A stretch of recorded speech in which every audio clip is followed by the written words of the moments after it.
Voilà, je suis très content de vous accueillir dans cette plateforme, la plateforme du dévoilement du mystère sacré de tous les âges.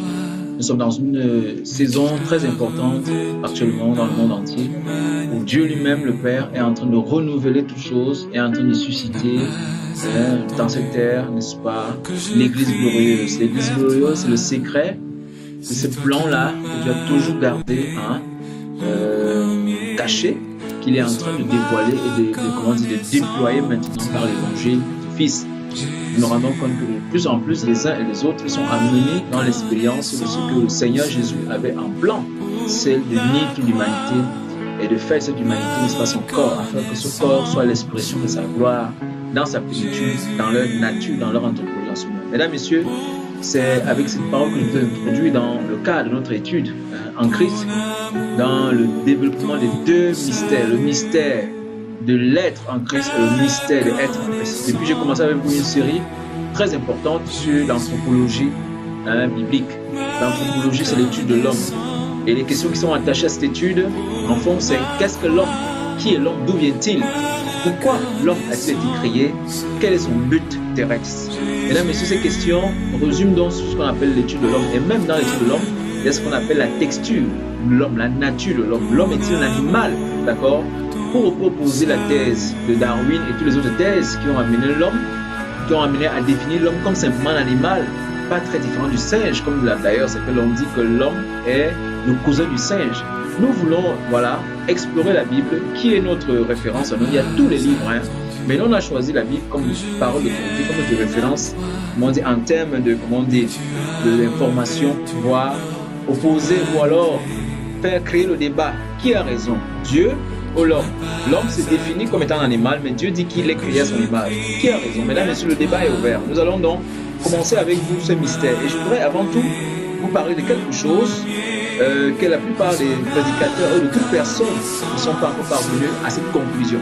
La conclusion du mystère selon lequel Dieu, Jésus-Christ, n'est-ce pas, qui était véritablement homme, qui est Dieu, dans le voir, a donné un message qu'on appelle l'évangile, qui constitue le fondement, n'est-ce pas, que ce soit anté-ou-posté-moderne, qui doit constituer le système de perception et d'intelligence des hommes.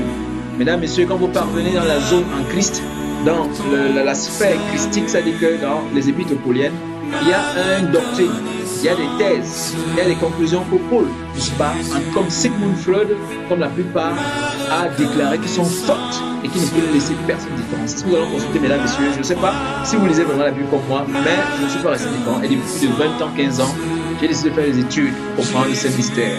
Et je suis parvenu également à la conclusion, comme beaucoup d'entre vous, à la suite de Paul, il a dit, 2 Corinthiens 2, 4, je ne veux savoir que c'est Christ crucifié. Que veut dire cette phrase? Quelle est la signification? Quelle est la résonance de cette phrase quand quelqu'un dit que je ne veux savoir que c'est Christ crucifié? Il dit Christ crucifié. Nous voyons déjà le lien Christ de la croix. Donc Paul dit que il ne veut rien savoir. À partir du moment où Jésus-Christ lui a révélé la face cachée de la croix, il ne veut rien savoir dans son existence parce que c'est dans cette connaissance, comme je l'ai dit plus loin, dans laquelle sont cachées toute la science de tout ce que l'homme connaît, tous les mystères. Le mystère vient de mystère, le secret. Il y a les secrets dans ce monde, le secret qui sont gardés de défense, le secret pour la médecine a un secret, c'est pour ça les gens qui vous exploitent. D'accord, je parle comme ça, j'assume. Il y a tout, il y a tellement de secrets. Celui qui connaît le secret, même l'internet, ça devrait être gratuit. Celui qui connaît le mot de passe, il est free. Nous disons, mesdames, messieurs, nous avons le secret qui vous amène à faire le prix de la vie. Il va vous amener à ne plus subir les maladies parce que c'est une aberration, c'est un blasphème. Je veux dire quoi? C'est un attentat contre Dieu parce que Dieu a résolu le problème à la fois. Je vous ai dit toujours, comme je le dis dans mes émissions, ou dans le livre que je suis en train d'écrire, avec lequel j'ai écrit, et dans les émissions que j'ai dit que le sommet de Golgotha, c'était le plus grand sommet au-dessus du sommet de Yalta. Quand Dieu a hissé la croix sur le calvaire, c'était le sommet de la destinée. Le Père le Christ a réécrit l'histoire de l'humanité. Je vous assure que même sur le plan politique, les relations diplomatiques, cette personne a trouvé le Fils à Dieu qui a ce que je ne sais pas dans le monde entier. Paul a posé la question à ce Isaïe. Pourquoi le monde entier s'est légitime contre le Fils de Dieu? Il est le chef de toute la création. Mais dans ce lèvres, c'est pourquoi la Bible dit que tout genou doit pécher devant le Seigneur des Seigneurs. Dieu l'a choisi comme ça prédestinément, qui devait être un homme. Oui, ça veut dire que Dieu avait choisi que son habitation, sa demeure éternelle, nous va finalement se reposer en l'homme.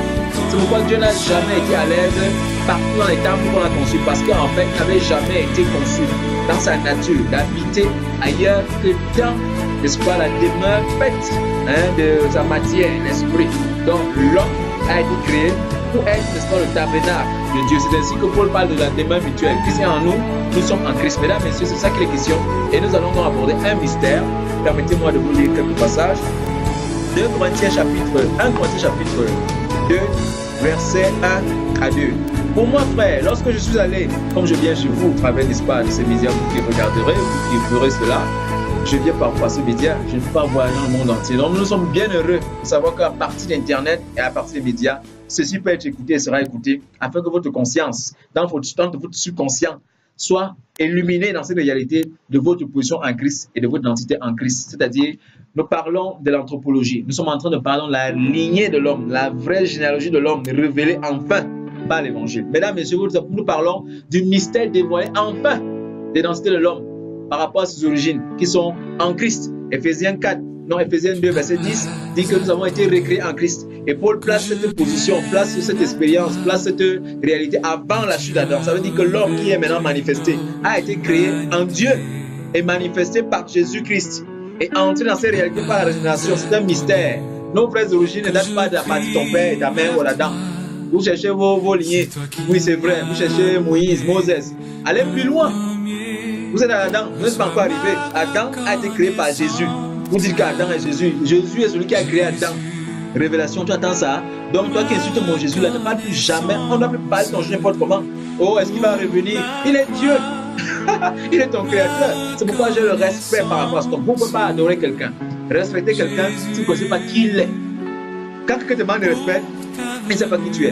Vous manquez de respect à Jésus, vous faites tout ce que vous voulez parce que vous ne savez pas qui il est et qui il est pour vous et qu'est-ce qu'il a fait de vous en lui. C'est un mystère et Paul dit le mystère dans tout ce mystère, c'est-à-dire que le grand secret avec majuscule dans lequel il greffé tous les autres secrets comme le secret du salut, le secret d'identité, le secret tout la guérison, tout ce que le monde scientifique humain, les blancs connaissent ça, même la technologie ici. C'est en Christ que toute la sagesse de la science, les blancs ont vu ça. Je parle au peuple noir parce que, en fait, Dieu Mollet, que je salue ce soir, si tu écoutes, papa, je suis très content parce que ton livre m'a beaucoup béni en Pâques et j'ai dû réécrire ton livre avec le contexte biblique. C'est-à-dire que la vraie ignorance qui s'ignore, c'est le fait qu'ils ne connaissent pas l'évangile. Ils ne connaissent pas le secret caché. Les gens ont l'évangile, ont la Bible, d'accord? Mais ils ne connaissent pas le secret caché dans la Bible. On ne leur a même jamais initié dans le secret. Et nous sommes là pour vous indiquer dans le secret. Nous parlons du mystère en Christ. Et nous allons lire ce passage. Regardez. Pour moi, frère, lorsque je suis allé chez vous, ce n'est pas avec une supériorité de langage ou de sagesse que je suis allé vous annoncer le témoignage de Dieu. D'accord? Car je n'ai pas eu la pensée de savoir parmi vous autre chose que Jésus-Christ et Jésus-Christ crucifié. C'est ainsi que, mesdames, messieurs, je pose là le fondement de mes messages de communication dans vos divers maisons. Partout où cette vidéo sera vue, que ce soit dans YouTube, que ce soit dans Facebook, je dois vous dire que je ne viendrai vers vous qu'avec un seul message, pas avec moi-même, pas avec mes expériences. De temps en temps, je dois faire des témoignages, mais je vous assure, la plus grande expérience, la majeure expérience, l'expérience la plus haute d'un homme, c'est Christ. Et lorsqu'on expose quelqu'un à Christ, en lui expliquant le mystère en Christ, il comprend que la plus grande expérience qu'il doit chercher, ce n'est pas d'imiter son voisin, ce n'est pas de conquérir son voisin, mais c'est d'être tout ce que Dieu a déjà fait de lui en Christ et de se poursuivre cela par le moyen intelligent afin que l'expérience unique, pour faire de lui un homme unique dans ce monde, soit sa réalité. Donc je ne suis pas là pour te prêcher Adam, non, je te prêche Christ et je fais la prédication de Christ, je t'apporte la prédication de Christ par rapport, en rapport, en relation avec ce qui s'est produit à la croix. C'est ce mystère que je vais te partager comme Paul l'a fait au 1er siècle et nous au 21e siècle. Il est important que nous revenions dans les choses sacrées que Dieu a données. C'est qui devrait en réalité diriger le système de pensée de ce monde. Que ce soit les écoles publiques, si on te prêche tout et qu'on ne te prêche pas le secret, qui dit que l'homme est devenu comme Dieu et maintenant que l'homme est intelligent comme Dieu et qu'il doit se réapproprier la pensée de Christ, comme Paul dit à ces termes, revêtir Christ, tu ne peux pas fonctionner. Tu peux être pasteur, tu peux être président, tout ce que tu veux. Tu ne comprends même pas qui tu es. Tu peux pas fonctionner dans la plénitude de qui tu es. D'accord? Donc disons, we are listening, we are checking the revelation to know who we are. So we say that we are going to explore the Bible to discern what Paul have received since the first century, so that the church of Christ need to take again, bring in alive, because there are many persons that will not aware of that revelation, so that in Christ we are fruitfulness, we are plenty, we are perfection, we are perfect because the Christ reveals by the Apostle Paul to the one who lives in us, not out of us, so that when you get that revelation, you are alive, you take another run, take another sense. That is the substance that I want to give you. Those who anglophone people, those who Angular expression, because my English is not better, but I try myself to make a complete, make a resume, to explain in the other language what I want to say in French. Ok, donc de temps en temps je pourrais faire ce que je fais en anglais, nous parlons du mystère en Christ, the mystery of Christ, revealed now by the gospel. The gospel is the revelation. There are one revelation, Christ and his work, the perfect work on the cross. In that cross, there are something that God has did with you in Christ, so that those things that God has doing, it is bringing out as a revelation, and that revelation is the content of the gospel of Christ that Paul have received by Christ himself. So you need to know, you need to understand and acknowledge it. That's what we call faith. Faith is to acknowledge what God has already done. So now you are in Christ, now you are a child of Christ, now you are exactly like Christ. Everything Christ is, we are the same. So that is the point. So let me continue to explain myself in French. So that is sometime I will bring you some resume to give just the main point that I want to bring to you on the other side. So on dit, moi-même, j'étais auprès de vous dans un état de faiblesse, de crainte et de grands tremblements. 2 Corinthiens chapitre 2, à partir du verset 1 et suivant. Moi-même, j'étais auprès de vous dans un état de faiblesse, de crainte et de grands tremblements. Et ma parole et ma prédication ne reposaient pas sur les discours persuasifs de la sagesse, mais sur une démonstration de l'esprit et de puissance, afin que votre foi soit fondée, non sur la sagesse des hommes, mais sur la puissance de Dieu. Mesdames, messieurs, je m'appuie avec ce dernier verset, verset 5 de Corinthiens chapitre 1, chapitre 2, verset 5. Qu'est-ce que Paul appelle la puissance de Dieu? Nous voyons dans le livre de Romains, je vais le lire. Non, je ne vais pas répondre avec ma bouche. Je vais vous donner les réponses. Laissons la Bible parler elle-même. Vous savez, la Bible ne se contredit pas. Parce que vous ne lisez jamais la fin. Là, on dit que personne ne peut aller au ciel. Tout le monde est pécheur. Mais tu n'as plus pas la fin. On dit, c'est ce que certaines personnes font quand ils prêchent. Ils disent que personne ne peut aller au ciel, personne ne peut aimer Dieu. Vous le connaissez dans vos doctrines. On dit que tous sont péchés, sont privés de la gloire de Dieu. Regardez comment la Bible se contredit. Mais, point virgule, mais. Et je vais dire toujours en français que les phrases mais sont plus importantes. Après, il y a un renversement dans la phrase mais. La proposition principale devient secondaire. C'est-à-dire que quand on dit mais, la phrase principale, c'est la seconde. Il y a les phrases subordonnées, elles viennent toujours après. Mais quand on dit mais, en fait, la phrase qui commence par mais devient la phrase principale qui influence tout le reste, le sens de tout et tout ce que cela implique. Lorsque quelqu'un vous dit que je vous promets l'argent, après, tu as fait demain, il dit, mais tu sais, avant qu'il fasse le discours, tu dis, mais il n'y a plus. Oui, c'est ce que vous voulez te dire, tu as compris. Donc, le mais influence tout ce qu'on dit avant. Donc, il y a comme un rebondissement. Mais Dieu nous a justifiés dans le Fils. Mais tous sont gratuitement justifiés par le Fils, comme un seul a péché. Et vous voyez le jeu, comment on dit, doctrinal, psychologique, là, ceux qui font l'exégèse et tout, on appelle ça le syllogisme. C'est-à-dire comparaison. C'est-à-dire que c'est le syllogisme, comparaison, et tirer les raisons. Prenez deux choses et les comparer, Christ et Adam. Voilà toute la comparaison de la Bible. Donc, Paul utilise beaucoup la méthodologie de la comparaison pour amplifier les effets de Christ par Adam. Quand on dit qu'ils sont péchés, mais ils sont gratuitement justifiés, voilà. C'est à plus forte raison, par la grâce.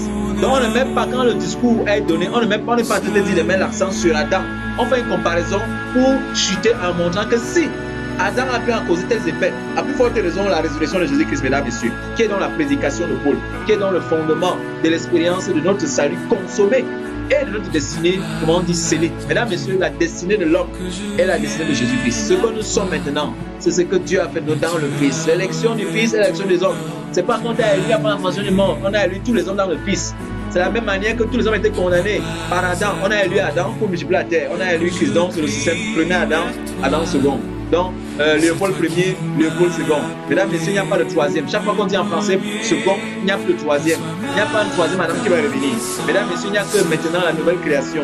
Les hommes sont descendants de Christ. Donc, Adam second a avalé Adam premier. Il n'y a même plus question d'Adam. Nous faisons seulement, pasteur, référence à Adam pour permettre de comprendre. Nous nous posons la question que si vous croyez que pour petit péché, parce que vous identifiez à Adam par réflexe naturel, pourquoi vous ne croyez pas aussi simplement que vous êtes de Christ et que vous bénéficiez de tout ce qui ça? C'est parce que ça veut qu'on est pécheurs. Mais pourquoi on n'accepte pas aussi que vous êtes enfant de Dieu? D'accord? Et aujourd'hui, disons que l'actualité d'aujourd'hui, ce n'est pas Adam, c'est Christ. Donc, le plus important que je voudrais vous comprendre, c'est que vous compreniez, je vais vous donner ma base. La base, c'est ce que nous allons partager. Nous avons notre fondement, notre défense, nos thèses tirent, n'est-ce pas, leur force, n'est-ce pas, des doctrines de Paul. La doctrine de Paul avec les thèses spirituelles, juridiques et les conclusions qu'il a faites. Mesdames, messieurs, quand vous lisez Paul, le premier juriste, d'accord, c'est des conclusions. Quand il dit, par exemple, il n'y a plus de condamnation en Jésus-Christ, ceux qui sont avocats, c'est des conclusions fortes. Sur la base de Golgotha, je vous ai dit qu'il y a eu un sommet. Il y a eu des sommets dans le monde, il y a des sommets, même le sommet mondial, c'est ceci. Le plus grand sommet qui influence tous les autres sommets et qui a déterminé toute la fin des issues de ce qui s'est passé comme événement, c'est la croix. On a, mesdames, messieurs, le calendrier des hommes. L'heure, la date, c'est à partir de la croix. Donc, comprenez, chaque année, c'est année de grâce. Pourquoi? Parce que la grâce, c'est le temps actuel dans lequel nous sommes. Et on croit que la grâce, c'est une parole. Si la grâce, c'est un règne de choses qui est conduit par le Fils, dans les Fils. Donc, ce qui est né sous la grâce, il est important que tu sois régénéré dans ton esprit pour que la grâce devienne réalité. Et c'est Jésus lui-même qui vient t'amener dans l'esprit de la grâce. Quand on dit que la grâce est une faveur méritée, c'est pas faux. Mais en fait, c'est Christ lui-même qui vient rendre comme l'homme capable de marcher dans son identité. Parce que l'homme qui veut marcher dans son identité par le puissance de la loi ne pourra jamais estimer Dieu. Donc, Christ lui-même a prévu que ce n'est que lorsqu'il viendra en l'homme que l'homme sera complet et capable d'exprimer sa vraie origine, sa vraie nature. C'est pourquoi, mesdames, messieurs, la nature chrétienne n'est pas quelque chose qu'on devient. On naît. On ne devient pas. On naît. Quand quelqu'un naît, il naît en femme ou garçon, non. Et comme ça, seulement on lui dit voilà ses parents. Dans la nouvelle naissance n'est pas comme on naît. C'est Dieu qui t'engendre et tu constates.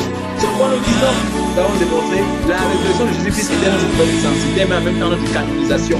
Parce que les effets de la croix, n'est-ce pas, ont annulé et renversé les effets d'Adam.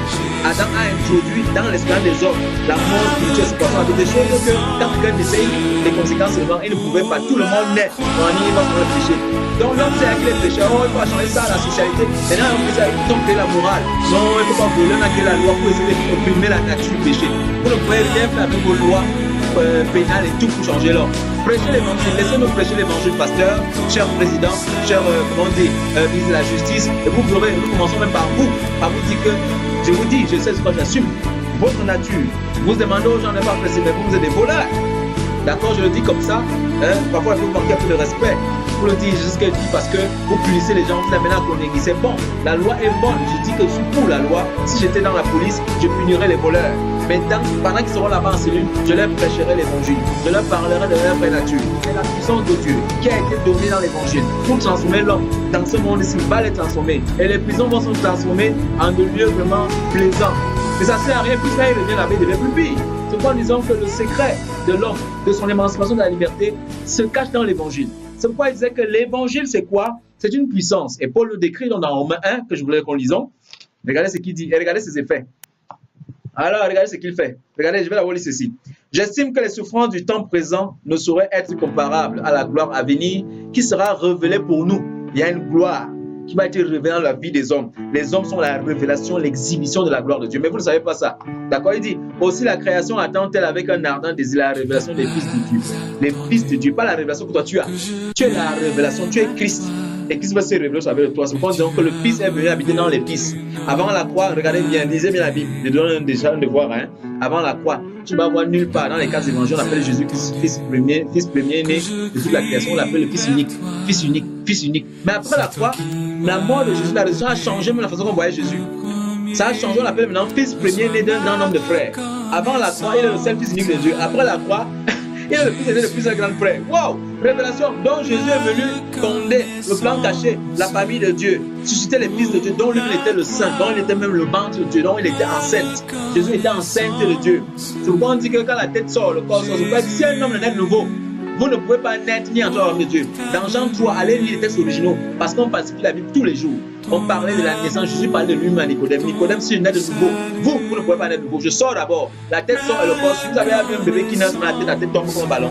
La tête sort d'abord et les pieds sortent. Les pieds ne sortent pas avant. Donc Christ est sorti dans le ventre de la terre, mesdames, messieurs, et le corps, l'église nouvelle, qui est la création qui est dans 1 Corinthiens 15. Sujet de notre débat et de notre exposé ici, la nouvelle création, nous sommes devenus dans cette as. Et nous entrons dans cette expérience, dans cette expérience par la régénération. Nous ne sommes pas de nouveau.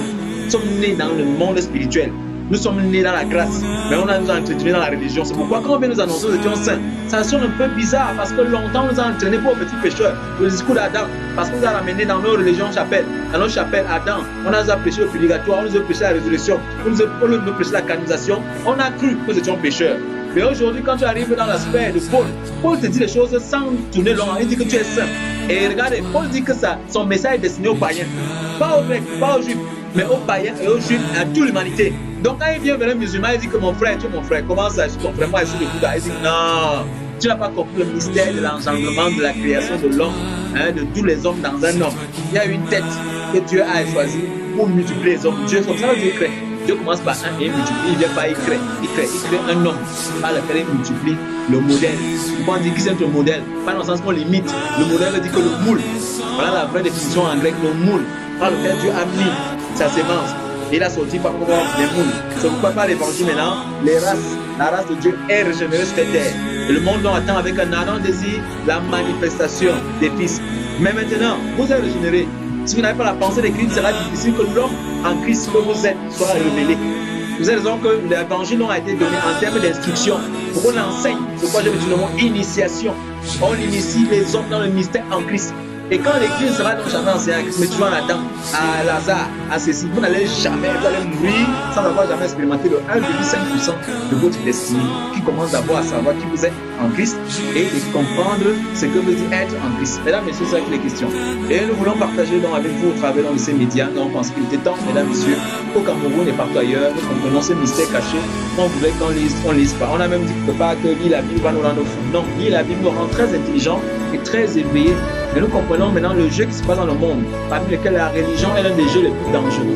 D'accord, j'ai fini, on se retrouve incessamment et nous nous retrouvons la prochaine fois.